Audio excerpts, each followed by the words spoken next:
La tristeza para nosotros es grande, el sufrimiento. Hijo, acuérdese que tiene una madre, unos hermanos, unos amigos que te esperan, hijo. Queremos ya la libertad de todos los secuestrados.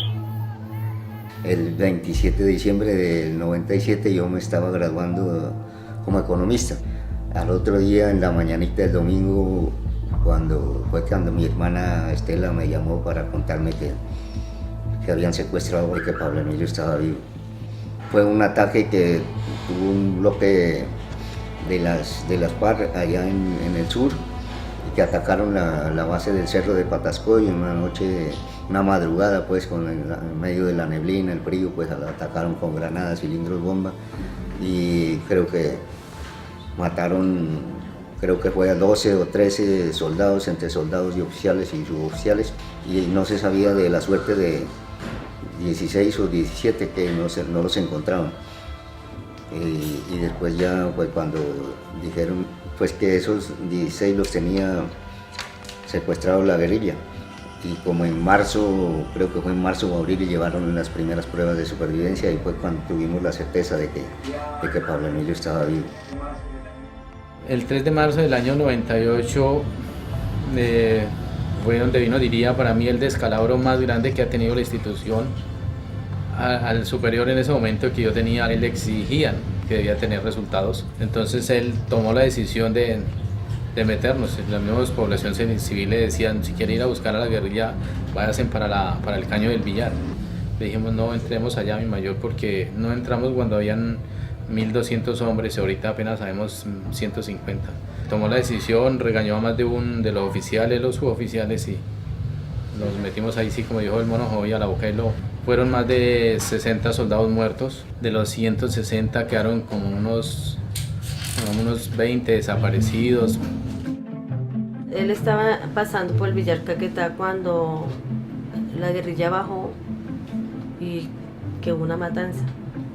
Fue muy duro porque duramos casi 3 meses que no sabíamos dónde estaba, porque el ejército nos decía que pues no aparecía por ningún lado, que habían unos que estaban enterrados. Cuando lo vi, como que sí está vivo, gracias a Dios. Sí.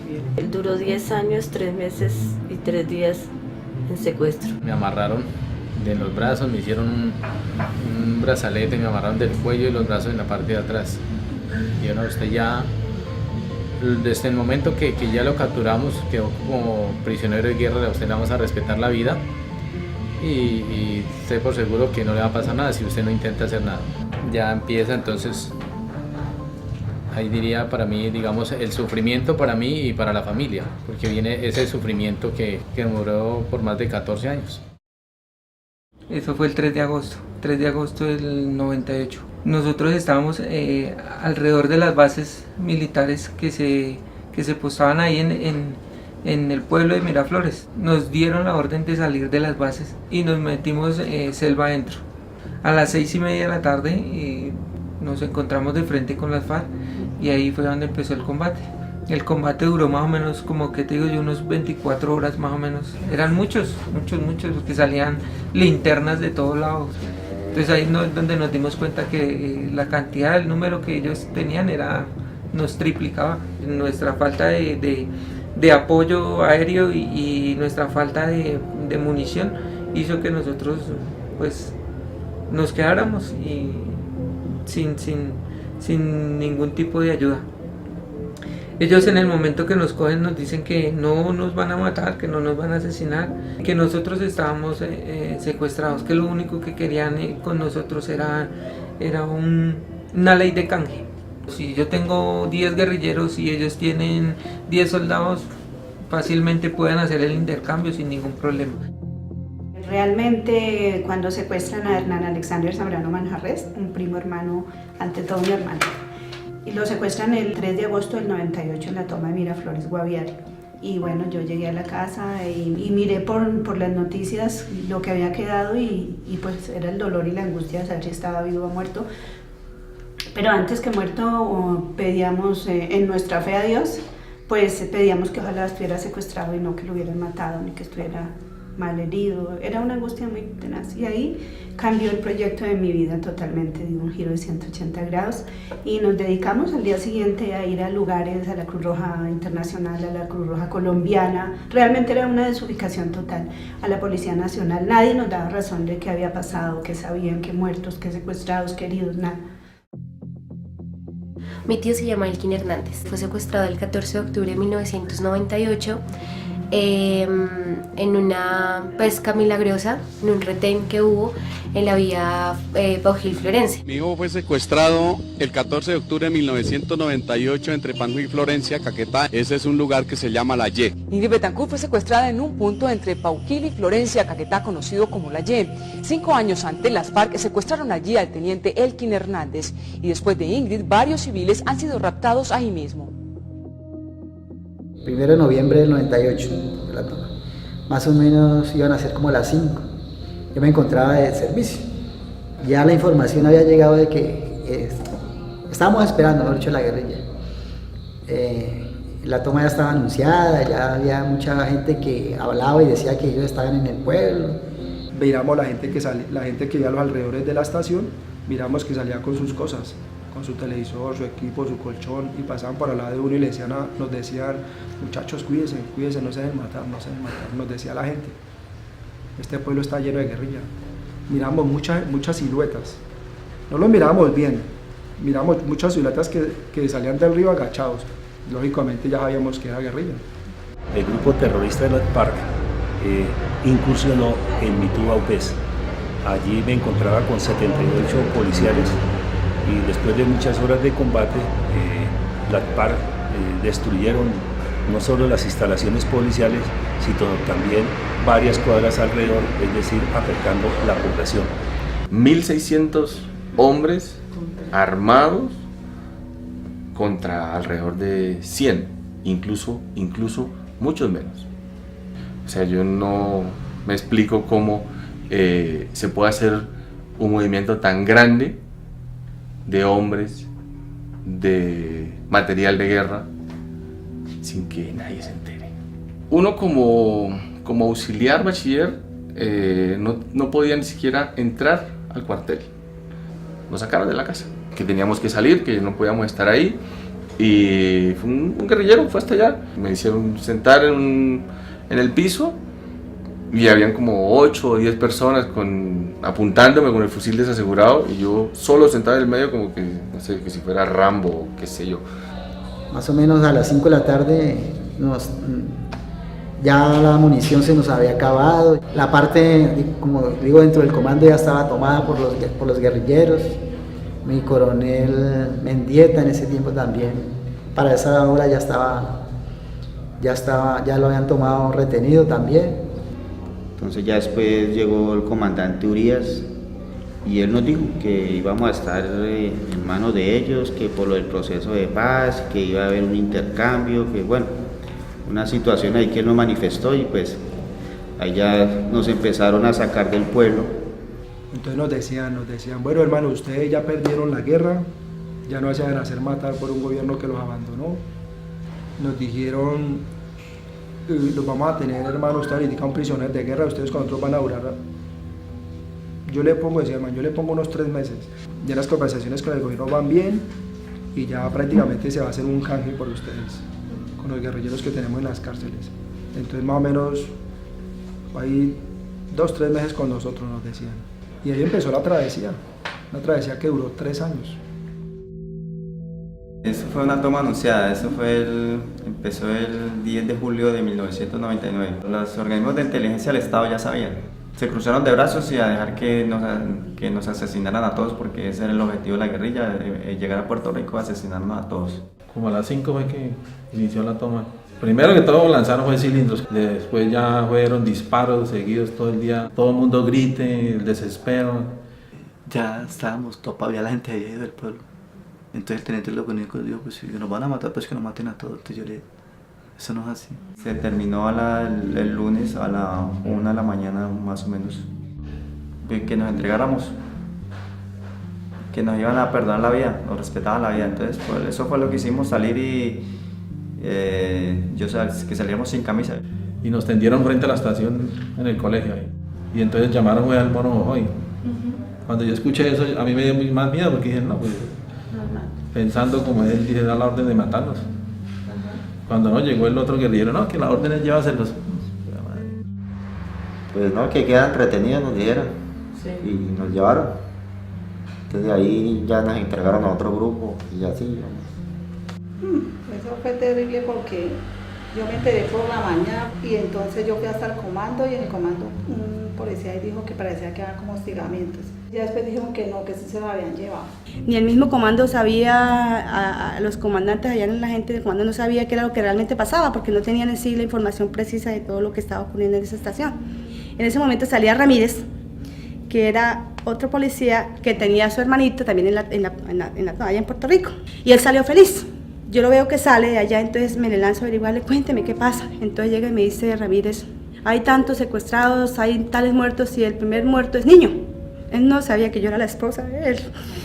Yo lo que hice fue en ese momento, o sea que me caí y ya pues me acuerdo que me alzaron, pero él me ve y en ese momento me ve y él me abraza y me dice, yo nunca olvidaré lo que hice sin querer hacerlo, porque él sentía felicidad por su hermano, estaba secuestrado pero vivo, y de haber dicho, no, el primer muerto es niño, y yo era la esposa. Nos bajan hacia el casino de suboficiales, nos reúnen allí y ya es cuando nos dan la noticia, pues yo ya la sabía, ¿no? Ya no había nada más que hacer. En el año de 1999, el 9 de diciembre, a él lo mandaron para Curillo, Caquetá, en diciembre. Al segundo día de estar trasladado en Curillo, fue la toma guerrillera. Yo llegué y llamé desde una finca a un número cualquiera que cogía del llamé en ese momento y me contestó una señora y yo le pregunté qué estaba pasando en Curillo y la señora me dijo que quién era yo le dije que yo era la esposa de un policía que era recién trasladado. Entonces dijo, señora, llénese de mucha paciencia, llénese de mucho valor porque a ellos les están matando a todos. Fue trágico. Entonces yo al otro día pues estuve todo el día en el comando de policía y allá era donde llegaban las versiones. Ahí fue cuando ya pues pasó todo, ya a las horas de la tarde o al otro día me parece mucho que llegaron los que quedaron los sobrevivientes, porque esa estación como fue quemada. Entonces le preguntaba que sabía de Gordillo y el muchacho no sabía por el tema de él, no lo conocía por el apellido. Entonces uno que llevaba un perrito, no, el del perrito se lo llevaron, lo secuestraron. Estuvimos en varios campamentos provisionales hasta que llegamos a las jaulas. Uno al principio no comía. Sí, a no ser de que fueran enlatados, uno decía, pues esto viene enlatado, no pueden haber hecho algo. Pero ya después de un tiempo, el hambre lo hace comer a uno, lo que sea. Desde que nosotros llegamos, digamos, hacia el primer campamento, me acuerdo mucho que un comandante ahí, lo primero que nos dijo fue, bueno, muchachos, ustedes en este momento, aquí es donde van a estar ustedes. Era un cerco en ese tiempo, era como el de las vacas, y la guerrilla estaba allá, entonces me dijo el guerrillero, acá los guerrilleros que los están enviando ustedes, tienen orden que si ustedes van a salir o tratan de atentar contra ellos, dispararles. Entonces ya saben que no se pueden un metro pegar allá a los palos, a la cerca, porque ellos tienen orden de disparar, ¿no? Y ellos tampoco tienen orden de no meterse con ustedes, ni hablar, ustedes no pueden ni hablar, no se puede hablar con ellos. Solamente había una persona con la que podíamos hablar, que era un encargado que nos llevaba los alimentos. Y siempre, con el mismo cuento, siempre la presión, la tortura psicológica es muy brava, la que usan ellos. De un momento para otro estábamos bien cuando, no, que hay un plan de fuga, sabemos que hay un plan de fuga, saquen todo, formen acá y se llevaban las cartas, los lápices, todo, absolutamente todo se lo llevaban, lo recogían. Al mes de llevarse secuestrado, 2 meses me dio paludismo. Cállame, me matan, sí, eso muy duro. Entonces, por lo que le tocaba a uno caminar y enfermo, y ya encerrado, y uno le pedía droga a los guerrilleros y le daban sí, pero no se la daban completa, entonces la enfermedad quedaba ahí, sí. Que No se curaba. Es muy doloroso. No, yo es que no tengo, para mí todos los días fue duros. No, para mí no fue un día que diga, porque está uno con un fusil a 24 horas, para mí que a cualquier momento lo fueran a matar. Para mí es duro. Uno muy tremendamente fue el día del bombardeo, el día que realmente el mismo ejército llegó a bombardearnos, y pues para nosotros era duro saber que el mismo gobierno nos estaba tratando de aniquilar. No sé si por ignorancia, no sé si por descuido, no sé si por esto, pero sentimos nosotros que nos estaban dando a nosotros mismos. Y por fortuna, gracias a Dios, ninguno cayó muerto ni herido ni nada en ese bombardeo. En el caso de nosotros, por el hecho de ser soldados profesionales, era mucho más la seguridad que ellos tenían. O sea, todas las cárceles que tuvo la FARC, el sitio donde yo estaba era el más, digamos, porque era alambre de púa por el piso, por arriba, por acá, por todos los 4 lados. Entonces era demasiada la seguridad. Más habían otras, como nos decían, de otras tomas, digamos de Miraflores, que eran mucho más amplias, pero entonces no tenían alambre de púa por encima. O sea, sí había una parte y aquí en adelante no tenían, mientras en el caso de nosotros todo era totalmente cubierto de alambre de púa más una malla. También igualmente para uno era saber de que de pronto intente un rescate, o ellos le decían, en caso de un rescate, una toma, o ustedes los matamos, o sea, no los dejamos que nos lo lleven así vivos. El secuestro en sí es una tragedia. No hace falta uno estar secuestrado o haber tenido un familiar secuestrado para, a través de las imágenes, sensibilizarse con personas que están enjauladas en un estado de hacinamiento total, amarrados.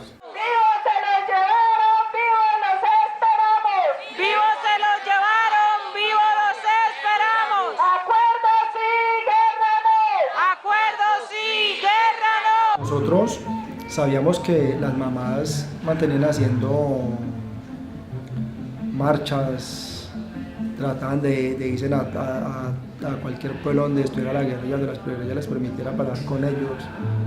Nos enteramos de que ellas estaban haciendo lo posible y lo imposible para podernos sacar a nosotros de ese encierro. Cuando la época de que fue secuestrado Julián por las FARC, pues todos queríamos tratar de comunicarnos. Íbamos a la Plaza de Bolívar, porque nos daban allá la oportunidad de a la madrugada o lo que fuera, hacíamos una fila inmensa para que nos pudiéramos dar como un mensaje para ellos, ¿sí? Entonces todas las familias estábamos allá reunidas. Aquí en Bogotá teníamos una ventaja, y era que de esa toma pues fueron 129 personas, 129 policías y militares que la guerrilla de las FARC secuestró.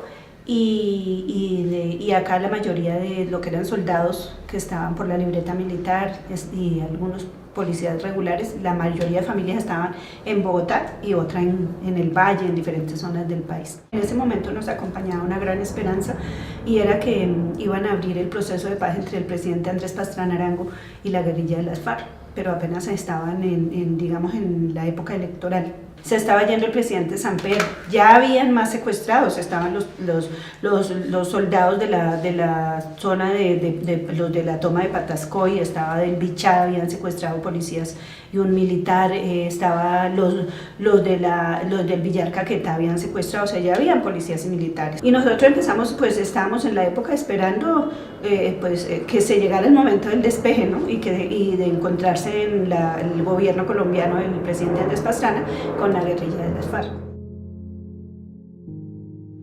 La primera persona que nos llamó fue un periodista de aquí, de La Voz del Llano, don Alcides. Él fue el primero que nos abrió las puertas para poder mandar mensajes, y ahí empezamos. Éramos el grupo del Meta más grande de los policías que estaban secuestrados. Comunicaciones todas las que podíamos en cuanto a cartas, a videos, audios, todo lo que nos decían que se le podía enviar, nosotros lo hacíamos. Les hablábamos a través de una emisora, pero no sabíamos nada de allá para acá. pero era bonito saber que ellos escuchaban y que si ellos escuchaban le podían contar a mi hermano, o que si mi hermano escuchaba algo de ellos le podían contar a ellos. Entonces fueron cosas que nos llevaron a saber y a conocernos unos de los otros. Entonces empezaron a darse números telefónicos, empezaron a hacer reuniones en diferentes casas o sedes o locales donde podían, empezaron a llamar noticieros, empezaron como a mostrarse para que pudieran escucharlos, a los diferentes noticieros, se hacían los eventos en la Plaza de Bolívar, en donde se pudiera, en el 20 de julio. Con el tiempo, bueno, nos fuimos vinculando a la organización, mi mamá se convirtió en la vicepresidenta de FAMIPAS y ahí estuvimos trabajando, digamos, mi abuelo venía a los plantones libertarios, yo cuando podía lo hacía porque pues eran los martes y estudiaba, pero digamos en actividades que requerían, digamos, de la participación de las familias, ahí estábamos siempre presentes. La embajadora de Estados Unidos nos llamó a una cita, la señora embajadora Ann Patterson, y nos dijo que cómo trabajamos nosotros y cómo habíamos logrado el acuerdo humanitario. Le contamos nuestro trajinar y nuestro diario hacer por la vida y la libertad de nuestros seres queridos y por la paz de Colombia, desde luego. Entonces ya ella nos dijo que presentáramos un proyecto a USAID, que agradecemos inmensamente. Igual hoy lo tenemos, a ese proyecto se debe también este documental, las cartillas que se sacan, la Galería de la Memoria. Y entonces ya nosotros pudimos tener una oficina. Fueron muchas dificultades que pasamos nosotros. Se nos murieron madres, familias, hijos de policías y militares secuestrados. Tuvimos muchas dificultades y muchos dolores y muchas pérdidas en esos largos años de trabajo. Hicimos una buena amistad. Yo iba a las reuniones con generales de la República, con generales del ejército, de la policía, y de un tiempo para acá empezamos a respaldar la iniciativa de ASFAMIPAS de hacer los plantones en la Plaza de Bolívar todos los martes. Éramos un grupito minúsculo. Las veces que menos personas conté eran 12, 13 personas, normalmente llegamos 18, 20, 22, había días que llegaban hasta 30, 32 personas, se hacía el grupito más grande. A veces coincidían con otros grupos que llegaban a protestar ahí a la plaza y entonces ya la plaza se llenaba y parecía que el plantón fuera más grande. Sí. Y pues ahí perifoneábamos desde las 10 hasta las 12, sí, los martes. No queremos el rescate a sangre y fuego, no al rescate a sangre y fuego, era otra de las consignas. Y vivos se los llevaron, vivos los esperamos. Eso, vivos se los llevaron, vivos los esperamos, acuerdo sí, guerra no sí. Nosotros en medio de esa desgracia fuimos afortunados porque estábamos en la zona de despeje y cada 3 meses teníamos correspondencia, acceso a correspondencia. Doña Marlene Orjuela nos iba a visitar allá con sus bultos de cartas y cuando ella llegaba nosotros ya teníamos la de nosotros, entonces entraba un bulto y salían como 3 bultos. Entonces imagínate 3 meses uno escribiéndole que al hijo, que a la esposa, que a la mamá, que a los hermanos, que a los amigos. Y entonces eso era cada 3 meses, es una alegría inmensa recibir las cartas, recibir noticias de las personas, fotos. Miré crecer a mi hijo por fotos. Bueno, ya dándose una vez la zona de despeje, obviamente que los que menos invitados estábamos allá éramos las familias de los policías y militares, por el parte del Estado, pero obviamente que no éramos invitados, pero seríamos los primeros que estábamos allá. Entonces ahí es donde viene y armamos el viaje para San Vicente del Caguán cuando empiezan a abrir la zona de despeje, y les dije a las familias, nos vacunamos contra el paludismo, y les dije a las familias, nos vamos con 3 armas, la camiseta, la razón y el corazón, y vamos a ir a hablar de seres humanos a seres humanos ante todo eso, y con mucho respeto y con mucha dignidad. Todas llevábamos nuestras camisetas, y cuando llegamos al parque principal llegaron las madres de los soldados, apenas llegamos, y nosotros llevamos para acampar, íbamos preparados.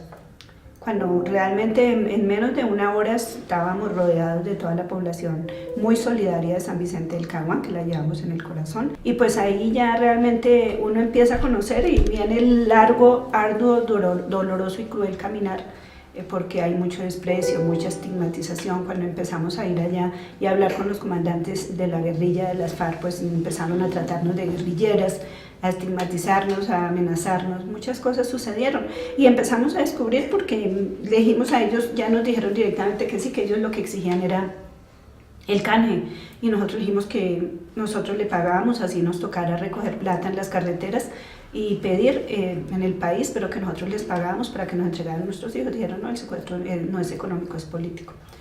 Y le dijimos, pero aquí pueden pasar muchos años porque los nuestros son gente pobre, son gente humilde, son gente campesina, y eso a ellos no les interesa para nada el Estado, el gobierno colombiano. A nuestros seres queridos nos los mataron injustamente en esto que llama la guerrilla de la revolución, y el secuestro no es revolución. Hay que defender la vida, los derechos humanos, la libertad de nuestros seres queridos. Es que los que se pudren allá no son los hijos del presidente Juan Manuel Santos, los que se pudren allá no son los hijos de los generales, son los hijos del pueblo. Entonces ellos empezaron, digamos, de alguna manera a entrevistar a las familias y a las madres especialmente, y a preguntarles qué pasaría si ellos los dejaran entrar y fueran a ver a sus hijos. Y ellas decían, yo no sé, yo me muero, yo a lo mejor me muero porque sufro el corazón. La otra decía, no, yo me pongo a hacerles de comer, pero de allá no me sacan nadie, me tienen que matar para sacarme de allá, yo sin mi hijo no me oigo, yo me agarro y de ahí no me van. Entonces ya ellos dedujeron que era una irresponsabilidad y un peligro que alguna madre se les muriera o que se quedara allá, y cómo hacían. Entonces sí, que hacía una mamá de les enfermar. Entonces prefirieron que no. Yo después les dije que 25, entonces dijeron que no. Entonces yo les dije, les propongo que sean 2. Entonces Amparo y yo. Y ellos empezaron a pensar y a pensar que iban a mirar la posibilidad. Y duraron como otro año hasta que al fin nos dijeron siempre que vengan por las pruebas de supervivencia, vengan preparadas para entrar. Y íbamos sin nada, íbamos sin nada. Bueno, al fin un día nos dijeron, van para adentro. Pero ya cuando estábamos ahí, caminamos, fuimos en carro primero, caminamos, pasamos ríos, en lanchas, en canoas, y caminamos mucho y llegamos allá donde ellos, y visitamos más o menos unos 276 policías militares. Cuando llegamos, a nosotros le habíamos dicho al hermano Joy que sin que él nos pusiera ninguna condición, le dijimos que le pedíamos que nos dejara grabar y sacar la grabación tal cual como estaban ellos y en las condiciones que estaban, no importa cómo estaban. Y él dijo que bueno. Gran Noble nos acompañó a la primera jaula donde estaban el grupo de Miraflores, policías y militares, donde estaba mi familiar, Alex. Y bueno, ellos quedaron absolutamente sorprendidos, había un invierno muy terrible, íbamos supremamente embarradas, y llegamos y llevamos una pancarta que dice, policías y soldados, nunca los dejaremos abandonados. Y ellos se quedaron así, angustiados de vernos allá, esos ojos se abrían así, sorprendidísimos, tenían unas cosas aquí de amarrar ellos, por si acaso había que sacarlo, la gente los amarraba, y pues muy sorprendidas nosotras y angustiadas, porque el color de la piel era terrible, flacos, acabados, no. Pero bueno, ya después abren, Gran Noble les dice, ellos les traen tales y tales cosas útiles de aseo, no, hagan buen uso de ellos para no quitárselo, no ir a tener que, ustedes, pues si tienen una cuchilla de afeitar, entonces, siempre les hacían revisión para quitarles, que de pronto peleas entre ellos o pronto algún suicidio o alguna cosa, entonces para evitar alguna agresión. Y abrieron la jaula y fue muy triste, muy doloroso, fueron unos abrazos libertarios muy duros, muy tristes, pero muy sentidos, de mucho cariño, de mucho respeto, y ellos empezaron a mirarnos también las camisetas y sorprendidos, porque en mi caso yo los llamaba, a cada uno le decía su nombre, pues pero ¿cómo saben? Dije, pero pues mire, aquí están y conozco a su mamá y todos los días estamos en acciones y en actividades, entonces pues obviamente que sabemos quiénes quieren. No, la alzamos a ella, se las alzamos, las cogíamos, sí, se las comíamos como unos niños pequeños así, ¿sabes? Pero claro, la alegría, entonces fue una... mucha emoción. Sí, claro. ella compartió con nosotros, nos sirvió el almuerzo. Después de que ellas salieron, pues para nosotros, como digo, para mí, no se me olvida eso y yo no tengo con qué pagarles a ellas pues, por todo lo que hicieron por nosotros y la familia que estuvieron acá en el 20 de julio. Para mí ella es una mamá, aunque ya mi mamita ya murió, pero ella, para mí es una mamá estar con ella. Por medio de FamiPaz fue que empezaron a llegar las primeras pruebas de supervivencia, los videos. Eran cartas, manualidades, artesanías que hacían. Pues siempre me mandaba una para mí y pues también mandaba como cosas como dibujos, y en Navidad hacíamos como cosas para el árbol, entonces se la mandábamos pues como para intentar estar ahí. En el caso de mi tío era muy creativo, entonces nos mandaba tarjetas de ánimo, que era una tarjeta que te decía que cada vez que la vieras tenías que sonreír. Eso era, pues, en medio de la tristeza del secuestro, era una alegría grande. Él nos hacía reír, en las cartas era todo chistoso, contando las aventuras que le pasaban allá, no sé si eran ciertas o se las inventaba, pero era para hacernos reír. Él era muy chistoso, él nunca se quejó de nada allá.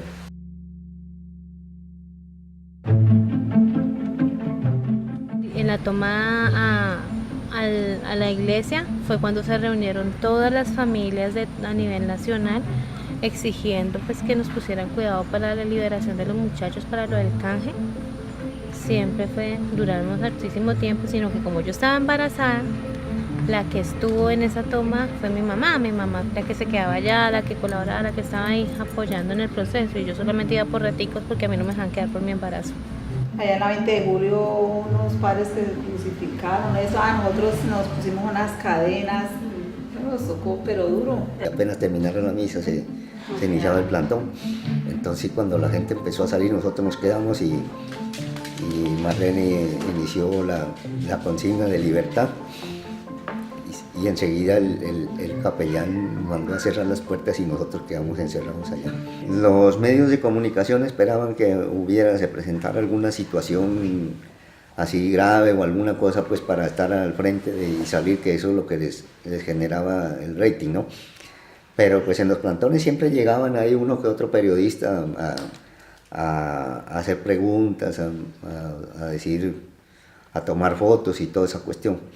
Pero así cubrimiento en sí de los medios para darle un respaldo al problema de los secuestrados y darle más visibilidad, ¿no? Empezábamos en la mañana, tipo 4 de la mañana, nos levantábamos, aseo personal, los que teníamos que lavar, pues nosotros pedíamos que por favor nos dejaran lavar, que nos dejaran hacer aseo a nuestras cosas. Al principio era hablando el uno con el otro, intercambiando ideas, bueno, ¿qué piensa usted de esto? ¿Qué piensa el otro? ¿Cómo es su familia? ¿Cómo es su mamá? ¿Cómo es su papá? ¿Con quién vive? ¿Con quién no vive? Era como más de conocernos unos con otros. Eso fue al principio. Ya después fuimos hablando con gente de la guerrilla y que por favor nos pudieran traer distracción como cartas, parqués, dominó, juegos así de azar como para distraernos. Dentro de la misma jaula habían dos salones grandes que digamos aquí para allá dormíamos 20, eran divididos, éramos 43, aquí dormían 23, aquí a ese lado habían 20 o 21 o 22. Teníamos 2 tablas para dormir y a las 6 de la mañana nos abrían nuevamente, nos contaban uno por uno, tan, listo, donde el uno se ponía a pintar, el otro que tenía la oportunidad de leer un libro, el otro se ponía a hacer ejercicio. La idea era mantenerse ocupado, entonces pedimos unos radios para poder escuchar las familias. Nosotros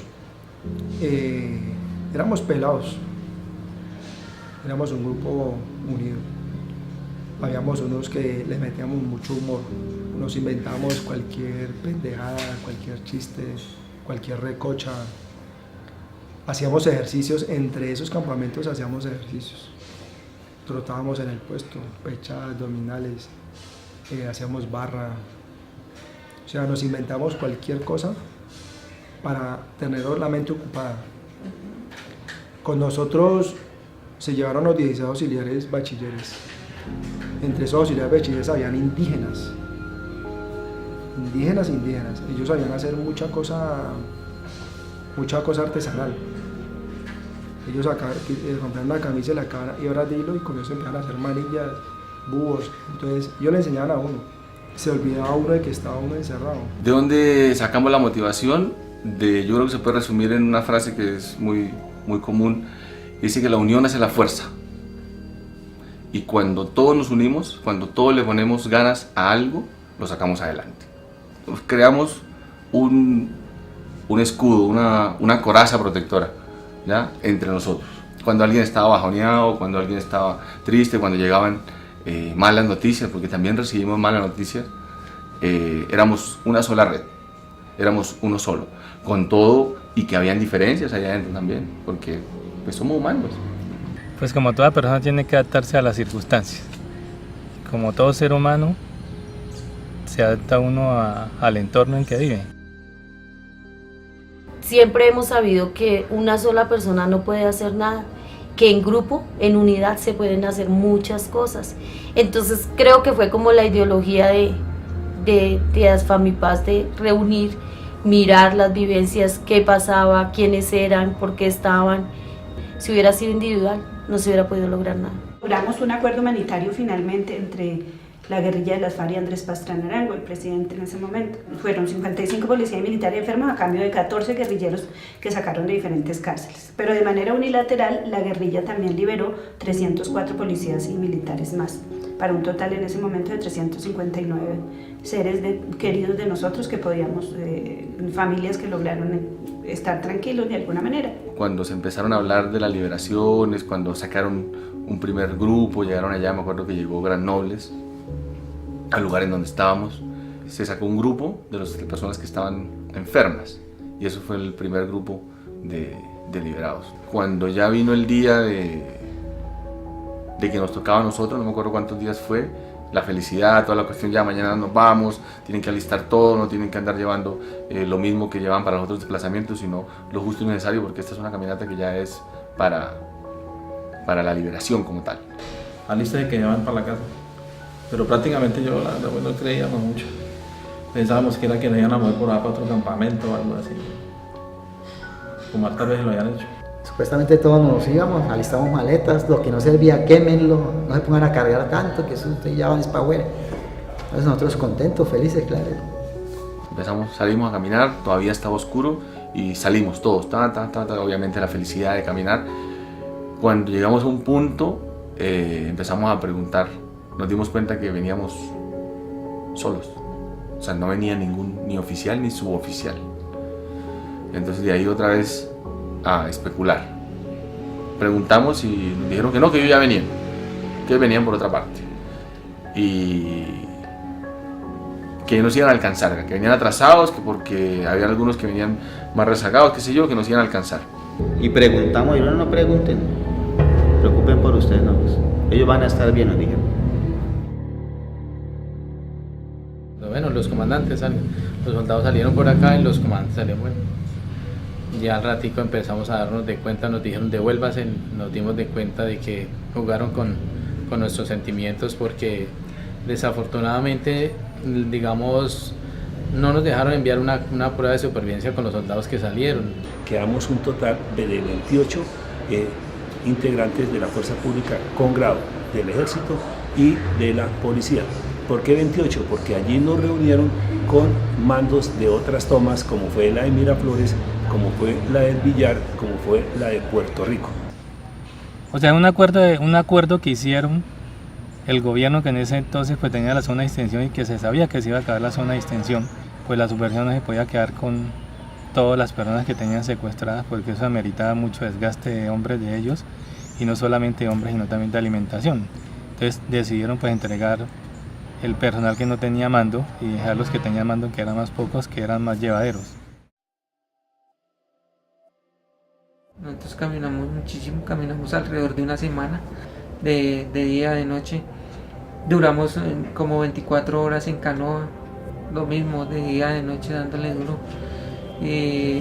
Ya lo último ya decíamos, uy, sí, realmente sí vamos a la liberación, cuando ya vimos una especie de camino donde pasaban carros, nosotros ahí ya dijimos, sí, realmente sí, nos van a liberar.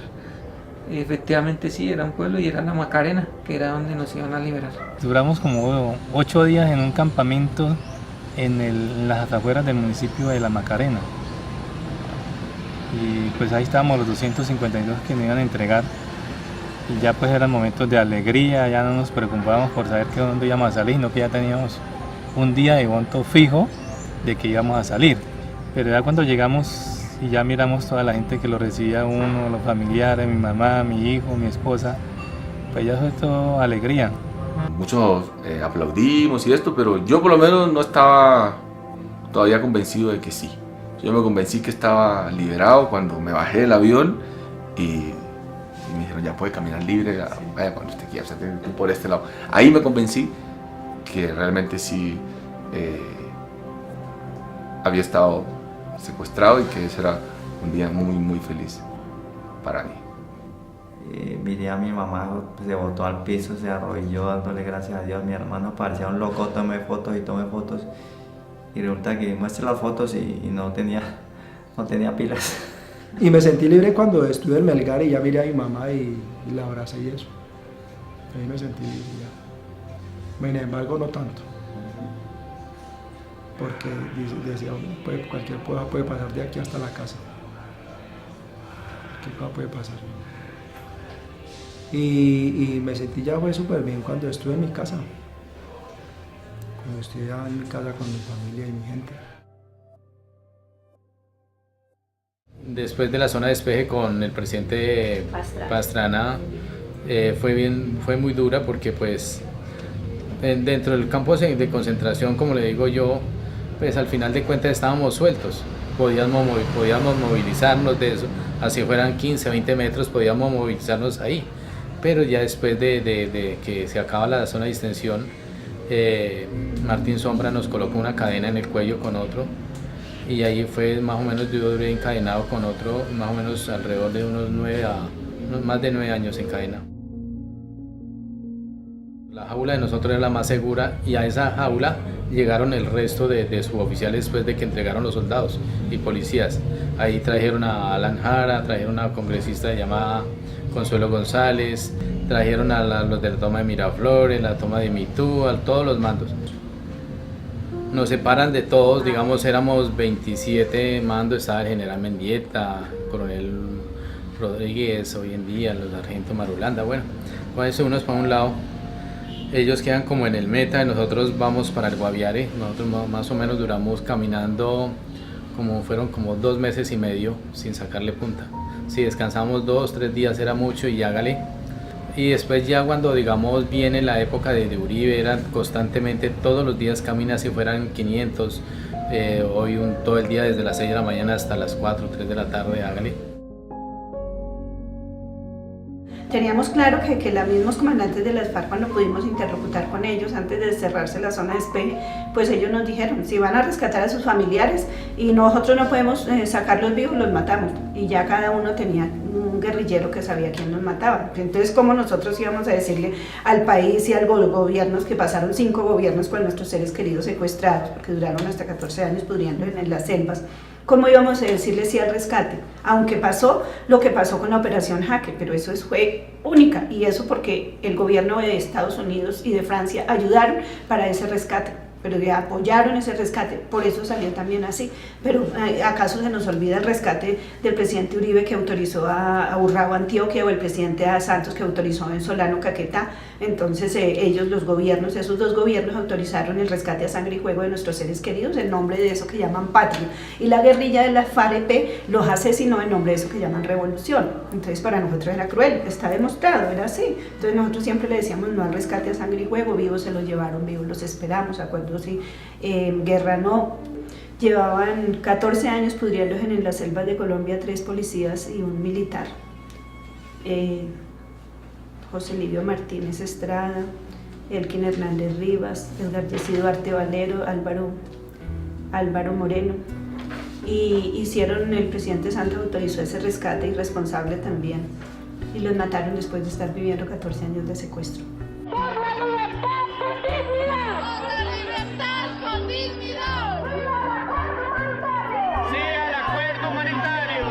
Yo creo que un ejemplo de la indolencia incluso del propio gobierno es haber hecho el rescate cuando decíamos no queremos un rescate. Es como si no importara lo que hubiéramos dicho, es como si no importara cada plantón los martes en la Plaza de Bolívar. Es como si hubiéramos olvidado que hay familias que se están destruyendo a causa de la guerra. El trabajo que hizo FAMIPAS siempre fue contra viento y marea, y aún así no se le escuchaba, y uno decía, entonces, ¿qué tan importantes son las organizaciones de la sociedad civil para el gobierno? ¿Qué tan importantes somos nosotros los grupos de presión si no estamos haciendo presión? O sea, si no importa lo que digamos. Entonces, ¿de qué sirve que nos permitan la libertad para expresarnos si en últimas no nos van a escuchar? A partir de su muerte fue volver a reconstruir el mundo, porque mi mundo se había basado solamente en él, en levantarse y enviar mensajes, en recibir una prueba de supervivencia.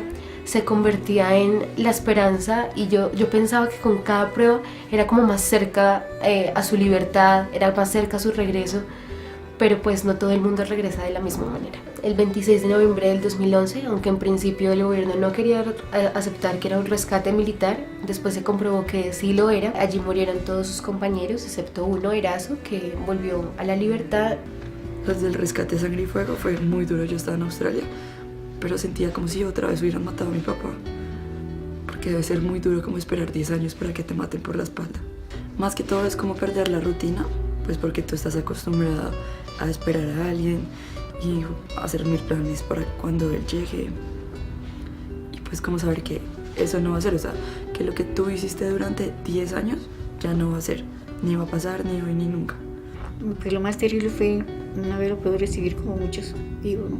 Nosotros nos tocó tristemente recibir sus restos, y créanme que lo más terrible, lo más traumatizante para mí ha sido eso, porque la muerte es muy terrible. Yo tengo la oportunidad de acompañar a muchos parientes míos que se han muerto, y yo sé que es un momento muy difícil, que a él seguramente le tocó solo afrontar eso. Es lo único que yo no he podido superar, su muerte, porque él no se murió por un tiro ni por nada, sino por una enfermedad. Entonces yo creo que para él fue muy difícil. Obviamente que son víctimas. Obviamente, ya que buscamos el inciso, la norma, obviamente que son víctimas. Y lo digo y lo afirmo, fueron víctimas, como también ha habido guerrilleros víctimas. La prolongación casi que indefinida del cautiverio, la incomunicación, las condiciones que tuvieron en el cautiverio, pues en muchas circunstancias implicaron violación al derecho internacional humanitario, encadenados en situaciones de enfermedad. Obviamente esto sí implica una violación al derecho internacional humanitario, pero no hasta el punto de llegar uno entonces a volver imposible una solución al drama del conflicto armado, porque se vuelve el efecto boomerang infinito. Entonces, como es tan grave, como los tienen en estas condiciones, no se puede negociar, entonces no podemos tener nunca paz, que era como cuando invocaban que es ilegal secuestrar, como es ilegal no se puede hacer nada, entonces no se puede hacer nada. Obviamente no.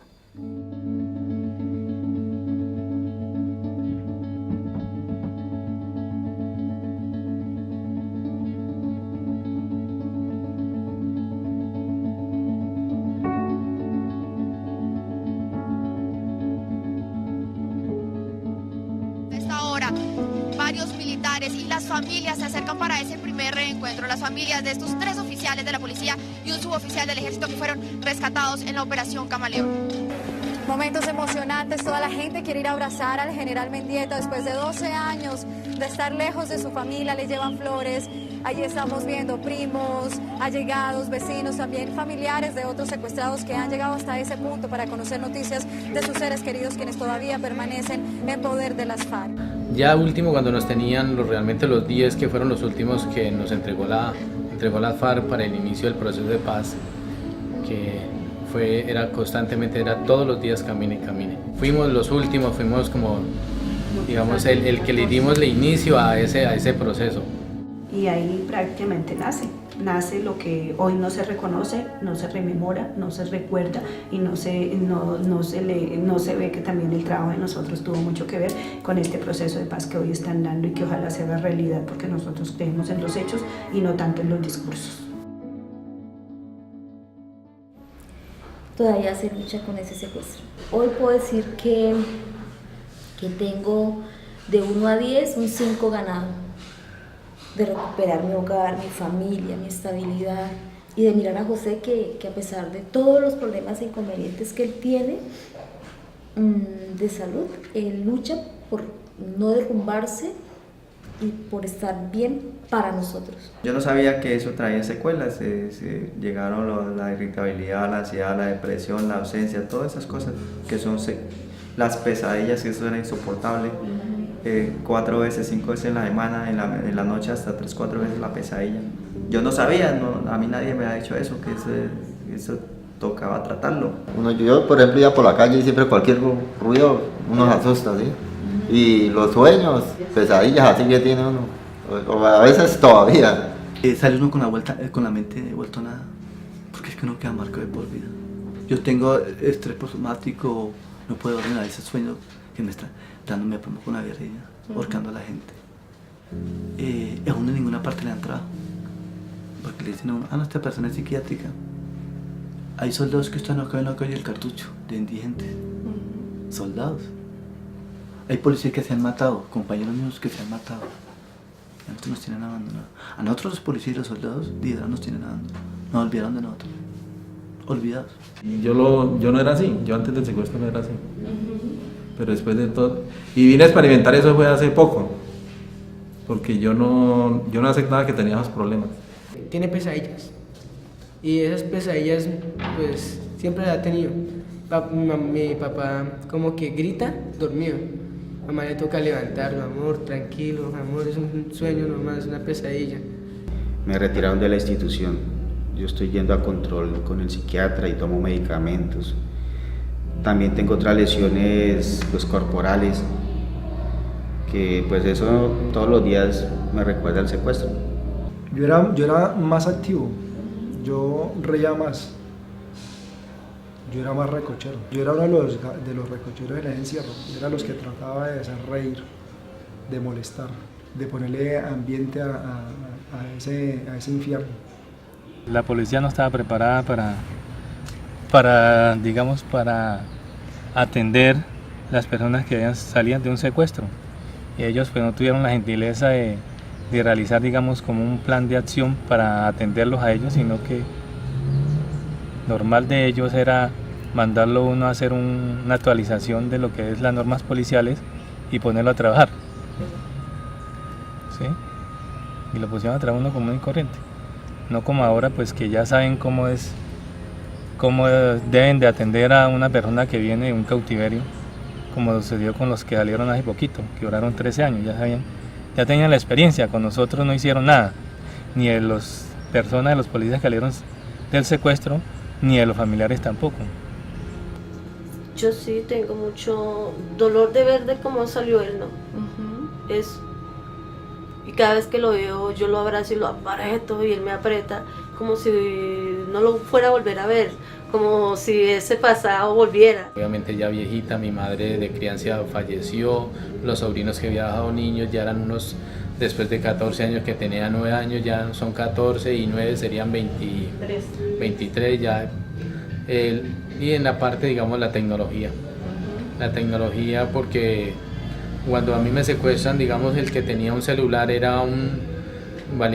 tenía plata, valía como 1.100.000, creo que valía un celular. Y una panela era una panela grande, lo mismo un computador, eran los cocos grandotes, un televisor plasma, cuando me colocaron allá al frente de un televisor grandote, yo sí, es un televisor, que sí, eso estaban pasando las imágenes y yo no las creía, cuando de verdad es un televisor. El apoyo de mi familia fue elemental, fue fundamental para que el golpe no fuera tan duro.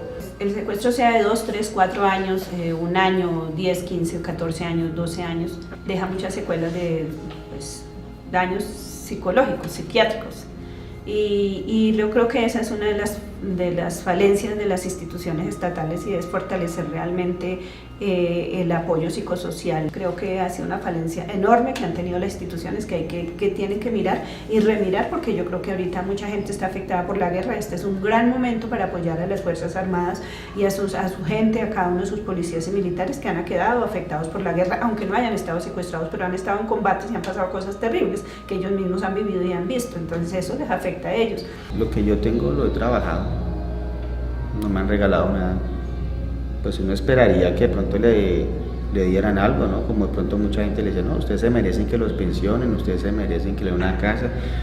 Y uno ve las promociones del gobierno, que los héroes ya tienen casa, pero no. Así algo, un beneficio particular, no. Nos ofrecieron becas, ayudas económicas, de todo, que nunca nos dieron. Lo que hoy en día hemos conseguido, y gracias a la institución tengo,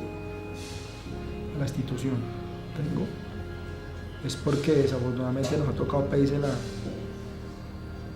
a las malas, con demandas, no porque la institución diga, estos muchachos se merecen esto. Pues otra cosa también es que no se le han brindado a las familias así como la suficiente ayuda. Estamos muy abandonados, es decir, del Estado. Por una parte víctima de la guerrilla y por otra parte pasa a ser uno víctima, después de la liberación pasa a ser uno víctima del Estado. El Estado también nos prometió tantas cosas a nosotros, que nos iban a mandar al exterior, que nos iban a dar una plata del Plan Colombia, tantas cosas.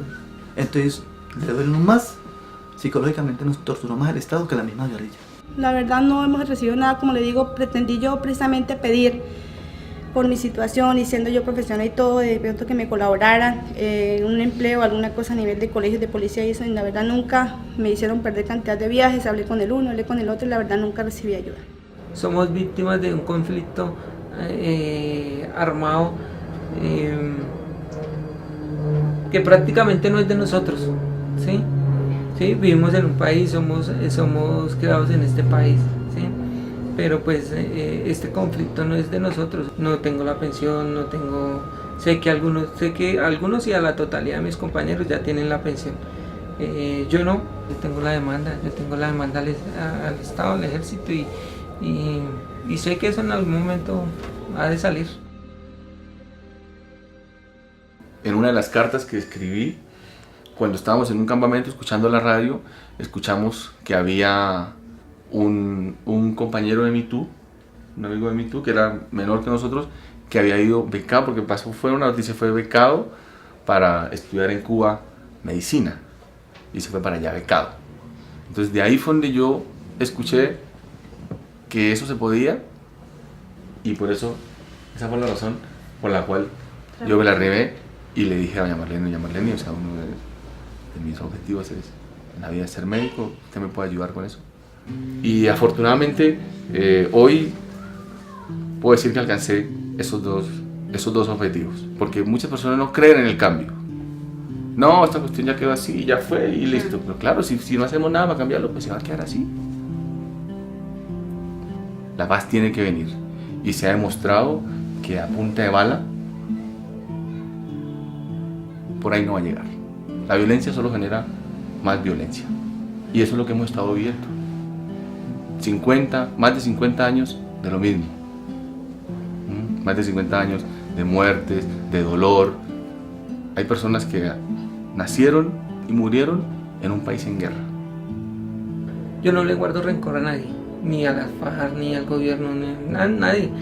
Yo realmente esto lo tomo es como un obstáculo más en mi vida, como un método de aprendizaje más. Algo que me enseñó que la vida es corta y hay que saberla vivir. Comenzamos a estudiar los acuerdos de paz y demás, y yo decía, esto fue lo que siempre pidió FAMIPAS. Esto fue un diálogo.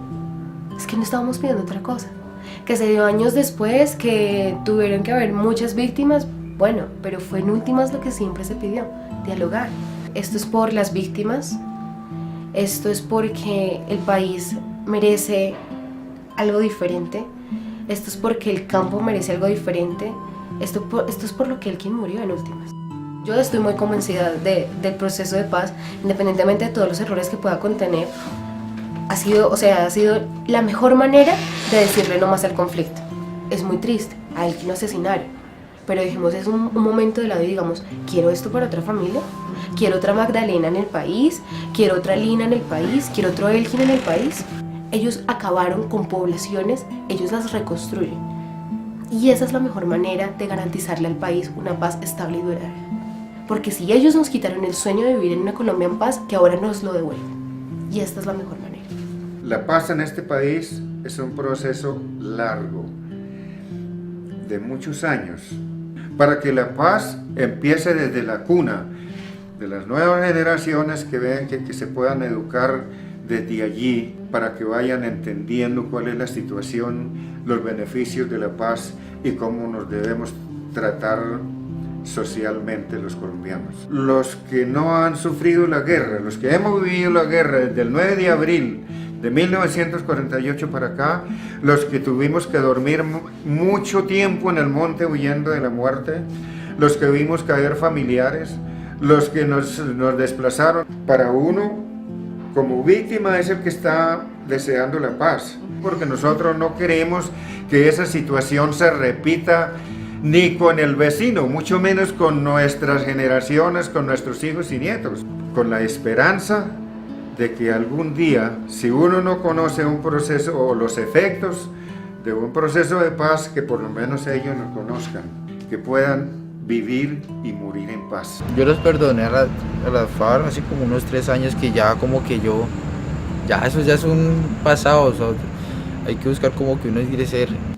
Quiero que esas armas que le están haciendo tanto daño a la gente pobre, los campesinos, gente que la llevan a la fuerza a prestar su servicio militar, gente que no tiene otra salida, quiero que esos fusiles se silencien para siempre. Yo creo que lo más importante es lograr que ellos puedan perdonar, porque el perdón es lo único que genera una liberación absoluta.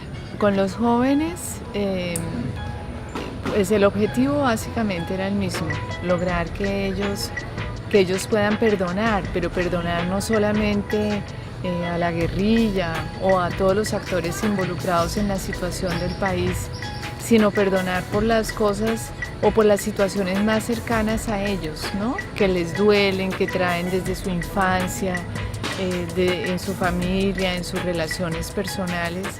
Entonces, con ellos se trabajó que ellos pudieran expresar, en primer lugar, situaciones que no han logrado perdonar y después representarlas en el grupo, ¿no? Que el grupo las pudiera representar, porque es una manera de ponerse en el lugar del otro y de encontrar la opción del perdón. Los amarramos, los vendamos y después los poníamos a visualizar un sitio muy hermoso, un paisaje muy hermoso que no podían disfrutar porque estaban amarrados al resentimiento, a la rabia y no habían logrado soltarse a través del perdón. Pero ya al final buscamos situarlos en la situación real del país y ver si podían perdonar o no, y ahí vimos que todavía están muy contaminados, ¿no? No solo por la rabia de ellos personal, sino por la rabia que han recibido o por el ejemplo que han tenido de sus padres, ¿no? Los hijos de padres que no han perdonado, pues no están dispuestos a perdonar todavía a sus secuestradores como tal, que fue algo muy directo que se les preguntó y varios de ellos no estaban todavía dispuestos a perdonar.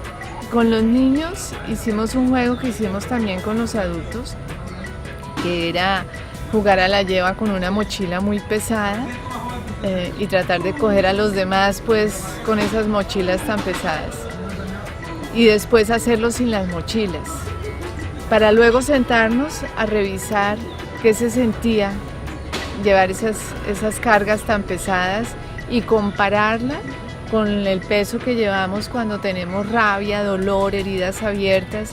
Y los niños fueron maravillosos porque entendieron muy rápidamente la situación, pudieron hablar de eso y pudimos llegar a situaciones muy personales de ellos que se les dificulta perdonar. Y curiosamente con los niños al final pudimos hacer un pequeño análisis y una socialización de la violencia en el país y de si podrían perdonar a los secuestradores de sus padres, y todos dijeron que sí. Creo que los niños están mucho menos contaminados por los adultos que los jóvenes, claro. Con los adultos también hicimos el juego de la mochila pesada, de la lleva, porque es una manera de divertirse, de romper el hielo, de que ellos se puedan expresar más fácilmente, pero también todos son símbolos, y son símbolos que nos ayudan como a referirnos a nosotros mismos y descubrir que de verdad vamos por la vida cargando unas maletas tan pesadas y le seguimos poniendo pesos y rabias y dolor y justificaciones para no botar esos pesos que traemos en las maletas. Posteriormente hicimos un trabajo un poco más largo, que fue hacer unas mesas de negociación, así representando un poco lo que se ha vivido en La Habana, donde habían 4 grupos que representaban unos a la familia, otros a los secuestrados ya liberados, otros a la policía y otros a la guerrilla, y cada grupo le hacía preguntas a los otros grupos o comentarios desde su perspectiva. Aquí la idea era además poderse poner en el lugar del otro, ¿no? Así sea tan difícil, es importante sentir qué puede sentir un guerrillero o qué puede pensar un guerrillero, qué puede sentir o pensar la policía, qué pueden sentir nuestras familias y qué desean. Entonces, descubrir que también hay otra forma de solucionar los conflictos, que es a través del diálogo. Hubo una energía muy fuerte entre todos que finalizó con un abrazo muy lindo para todos, con mucho amor y con mucha emoción. Y además todos los grupos escribieron una frase que pegaron a un árbol que llamamos el árbol del perdón, y todos escribieron algo hermoso para contribuir al perdón, porque es una obra de todos. Espero que haya quedado esa semillita para que sigan trabajando en eso, para que logren perdonar, porque estoy segura que cuando lo hagan, la vida les va a cambiar. Son familias que están muy débiles, son familias que están, diría yo, muy expuestas, y que sí son las mujeres las que la han mantenido. Ellas han buscado estrategias, ellas han buscado ayuda de particulares, ellas han estado participando en los procesos de Afamipaz, aprovechando cada escenario, pero para acoger, para mantener su núcleo familiar. Estas mujeres creo que han sido muy valientes. Sobrevivir a esto, estar ahí todavía, pensarse día a día qué voy a hacer, cómo lo hablo, cómo le digo, le gusta o no le gusta, eso no es fácil. Y también ellas merecen acompañamiento. De ahí entonces que nos planteamos primero brindarles elementos a ellas para que aclararan qué era el tema de sus derechos, ¿cierto? Un poco reconózcanse como ciudadanas en ejercicio de derechos, pero también desde el enfoque de género. El proyecto en los talleres permitió tocarlas a ellas. Eso es algo bonito porque esto pensaba el proyecto cuando pensamos la perspectiva de género fue eso. Fue, oiga, dele a las mujeres elementos para que se piensen, para que se construyan, para que deconstruyan algunas cosas y vuelvan a construir. Es necesario a partir de este proceso seguir fortaleciendo mucho realmente el ser mujer de ellas, pero también creo que necesitan un proceso muy fuerte de acompañamiento psicosocial, las parejas, las familias, pero también los exsecuestrados. Hay que brindarles y ellos deben ser conscientes que sí sus esposas han dado todo, pero están las secuelas y con eso no pueden quedarse jugando. Sí, hay que tratarlas, hay que sacar esos temores, esos miedos y reasumirse en una nueva vida. La fundación ha sido una parte muy importante para nosotros crecer. ASFAMIPAS, como digo, siempre seguirá siendo el nombre representativo de nosotros, las familias de los liberados del secuestro de la guerrilla. Son situaciones, no es nada fácil para ASFAMIPAS conseguir un proyecto, es muy difícil. Entonces la situación de nosotros es bastante difícil para funcionar. Hay organizaciones que saben de proyectos y especializadas en proyectos y saben manejar proyectos muy grandes, de mucho dinero. Nosotros no somos especializados sino en la exigencia de derechos de nuestros seres queridos, pero sí han habido organizaciones como USAID, como MSD, con el apoyo y la administración de CODES que nos están apoyando, por ejemplo, este proyecto, que nos han ayudado y que reconocen el trabajo que ha venido haciendo ASFAMIPAS desde hace más de 18 años para hacer reconstrucción, un tanto de reconstrucción de memoria histórica, tanto con un documental, con unas cartillas, con una galería de la memoria muy humilde y muy sencilla que estamos haciendo, pero también con unos murales, un mural por el tema de paz, reconciliación, de memoria, de dignidad, de solidaridad que vamos a hacer tanto en Bogotá como en Villavicencio. El futuro perfecto para mí sería terminar la carrera de mis hijos. Me gustaría seguir estudiando, seguir preparándome, porque yo sé que a pesar de que ya tengo larga edad, pero pues igual puedo seguir preparándome, seguir luchando por mi familia, seguir viéndome como otra persona diferente. La felicidad dentro de la familia de nosotros pues es verlo a él contento y que ya tiene una nueva vida por la que luchar. Ojalá lo dejen hacer su vida normal, con este proceso pues de paz, que ya se calmen los ánimos y pueda vivir tranquilamente. Quiero garantía de la no repetición. Quiero garantía de la verdad. La verdad para nosotros no, porque ya la sabemos. La verdad para esos que aún no saben la verdad de sus familias. Yo me sentía reparada si de verdad hay paz. Ojalá que todas esas familias que quedaron sin esposos, sin hijos, sin nada, mujeres, niños que quedaron en ese entonces, se les pueda reparar. ¿Cómo se les reparará? Pues eso sí, yo creo que cada uno necesita una reparación. Algunos necesitarán que los ayuden en los colegios, que los ayuden en vivienda, lo que sea. No sé en qué forma, porque eso sí le toca a las personas que piensan en eso, cómo repararlos. Un sueño sería que se siguieran reuniendo, mejor dicho, todo el grupo, para tener, digamos, los lazos de amistad que se han formado hasta hoy. La experiencia que ellos vivieron allá no son solo malas, son buenas también porque conocer nuevas personas, a una nueva familia. Entonces, pues, es muy bonito saber que uno puede contar con otra familia ¿Qué pasó por la misma situación? Poder estabilizarme económicamente, poder dar un beneficio a mis hijos, a mi familia, poder seguir disfrutando de lo que nos da la vida. Quiero mejorar, cada vez ser mejor persona, cada vez tener una mejor relación aquí en mi casa, con mi esposa, con mis hijos y con las demás personas. Yo lo que aspiro es con este tratamiento terminar de pulir lo que me falta mejorar y ser mejor persona. Me lo imagino por ahí en una mansión. No, pues no, el futuro de mis hijos me lo imagino estudiando, universidad, siendo unos profesionales que salgan adelante. Y lo mismo nosotros. El futuro me lo imagino con mi esposa viviendo tranquilos, solos, ya. Yo creo que nos deberían de reparar psicológicamente primero para recibir cualquier otro apoyo. Porque mientras que tú no estés bien ni de aquí, puede haber miles de dinero en tus pies y eso no sirve. Que le dieran trabajo a uno, sí, trabajo. Porque no, al momento, el gobierno no nos ha colaborado para mí nada. Una paz.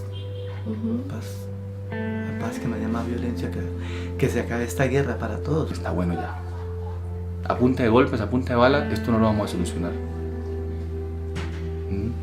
Entonces, eso es lo que creo. Creo que sí tenemos que jugárnosla por la paz. Es la única opción.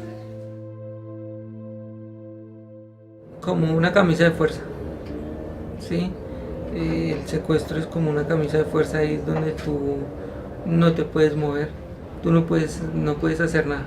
Es algo que paraliza, es algo que no deja ver más allá, sino que imposibilita a un ser humano a tener derecho y a tener actitudes propias. El secuestro pues es lo peor que le puede pasar a un ser humano. No hay derecho de que alguien secuestre a otra persona. El secuestro es lo más, digamos, más degradante que hay para un ser humano, que yo creo que no se le debe hacer a nadie, es impedirle, digamos, cortarle las alas. El secuestro yo creo que a la larga es peor que la muerte. ¿Sabe por qué?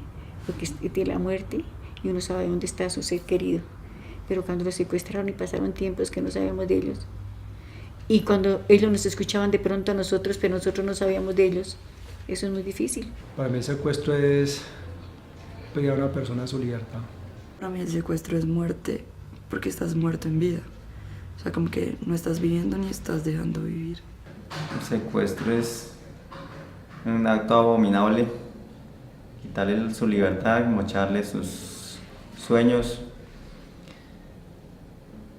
tortura. Eso es tortura psicológica, física. Lo peor que le puede hacer a un ser humano, lo peor. Ay, le cuento una cosa, perdonar sí es difícil. Perdonar se necesita que Dios le ayude mucho, porque es difícil, muy complicado. Le cuento que se necesita mucho tiempo. El perdonar es sentirse usted tranquilo. Perdón para mí es dejar a un lado lo que hizo daño y poder darle la oportunidad a la persona de que pueda cambiar. Perdonar es desarmar su corazón y quitarse un peso muy grande encima. Uno como víctima uno debe saber de que si uno guarda ese odio, pues más se le va, digamos, a pesar más el espíritu, como dice uno. El perdón no es olvido, el perdón es recordar sin rencor. La reconciliación pues es olvidarse de todos los odios, los rencores, todas las cosas malas que se ha vivido y que todo el mundo esté en armonía nuevamente, sin tener que estar recurriendo a insultos, ni a agravios, ni a agresiones físicas. El camino que queda,